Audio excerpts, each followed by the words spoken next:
Welcome to my YouTube channel. നമ്മളിന്ന് 150 gram ഇഞ്ചിയുടെ അളവിനുള്ള ഇഞ്ചി അച്ചാറാണ് ഉണ്ടാക്കാൻ പോകുന്നത്. 10 ഉള്ളി, ചെറിയ ഉള്ളി ആണെങ്കിൽ ഒരു 10 എണ്ണം, സവാള ആണെങ്കിൽ അര, ഒരു പച്ചമുളക് ഒരു 5 എണ്ണം, പുളിയും ശർക്കരയും ഒരു നാരങ്ങ വലുപ്പത്തിൽ, ഉപ്പ് ആവശ്യത്തിന്, മഞ്ഞൾ 1/2 ടീസ്പൂൺ, മുളക് പൊടി 2 ടീസ്പൂൺ, മല്ലിപ്പൊടി 1 ടീസ്പൂൺ, ഉലുവ 1/4 ടീസ്പൂൺ, ഓയിൽ, പിന്നെ കറിവേപ്പില, ചുവന്ന മുളക്, കടുക്. ഇത്രയാണ് ഇഞ്ചി അച്ചാറിന് ആവശ്യമായ സാധനങ്ങൾ. പൊടിയായിട്ട് അരിഞ്ഞ് നല്ലതുപോലെ വഴട്ടുക. അതിലേക്ക് പച്ചമുളകും ഉള്ളിയും ചേർക്കുക. കുറച്ച് മഞ്ഞൾപ്പൊടിയും മുളക് പൊടിയും മല്ലിപ്പൊടിയും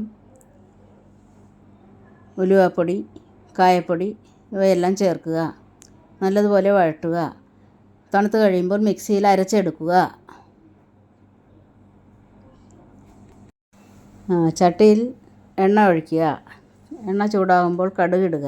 കടുകിട്ട് കഴിഞ്ഞ് ഉണക്കമുളകും കരിവേപ്പിലയും ഇടുക. അത് വഴട്ടി കഴിയുമ്പോഴേക്കും അരച്ച് വെച്ചിരിക്കുന്ന ബാക്കി സാധനങ്ങളെല്ലാം കൂടെ ചീനച്ചട്ടിയിലൊക്കെ ഇടുക. അതും നല്ലോണം ഒന്ന് എണ്ണയിൽ വഴട്ടുക. അതിന് ശേഷം നമ്മൾ പുളി വെള്ളത്തിലിട്ട് വെച്ചിട്ടുണ്ട്. ആ പുളി വെള്ളം ഒഴിക്കുക. നല്ലതുപോലെ മിക്സ് ചെയ്യുക. അവിടെ നിന്ന് ഒരുവിധം തിളച്ച് കഴിയുമ്പോൾ അതിലേക്ക് ശർക്കര കൂടി ഇടുക. ശർക്കര ഇട്ട് അത് കറി ഒന്ന് കുറുകി കഴിയുമ്പോൾ ഇറക്കി വയ്ക്കുക. ഇതിനി കുറുകി വന്നു കഴിയുമ്പോൾ ഇഞ്ചിക്കറി റെഡി. ഈ ചാനൽ ഇഷ്ടപ്പെടുകയാണെങ്കിൽ ലൈക്ക് ചെയ്യുക, ഷെയർ ചെയ്യുക, സബ്സ്ക്രൈബ് ചെയ്യുക.